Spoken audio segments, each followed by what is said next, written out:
la résistance à la voix douce de Dieu. La résistance à la voix douce. Parce que Dieu, il parle avec chaque personne. Et quand Dieu parle, il ne répète pas.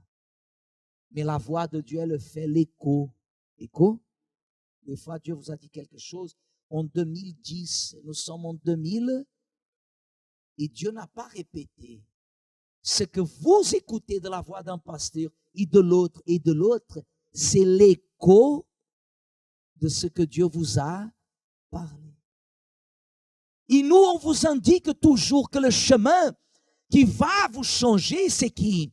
C'est le Seigneur Jésus. Ce n'est pas un pasteur, une épouse, un ouvrier, une ouvrière qui va être derrière vous, vous disant comment cela a été la journée, et ceci et cela. Non.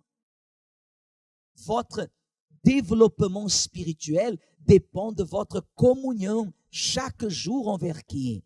Envers Dieu. Alors nous, on ne peut pas forcer. Vous savez pourquoi? Je fais une parenthèse. Parenthèse, hein? Vous savez pourquoi des fois nous affrontons des luttes qu'on ne comprend pas? C'est Dieu. Des fois, Dieu permet que des choses arrivent qu'on ne comprend pas. Des fois, Dieu permet.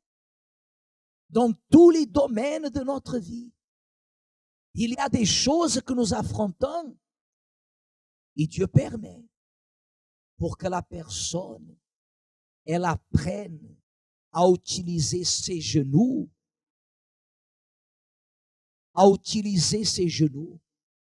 s'agenouiller, hein, et mettre sa tête par terre et s'humilier véritablement, parce qu'il n'y a pas une personne qui soit humble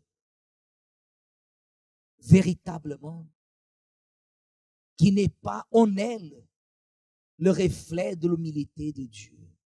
L'humilité du monde, ce n'est pas l'humilité de Dieu. Être pauvre dans le monde est synonyme de humilité. Mais nous, on sait que ce n'est pas ça. Et ce qu'il nous parle, c'est pour montrer comment cette situation l'empêche de se manifester parmi nous comme il désire dans nos jours. Parce qu'il y a une résistance.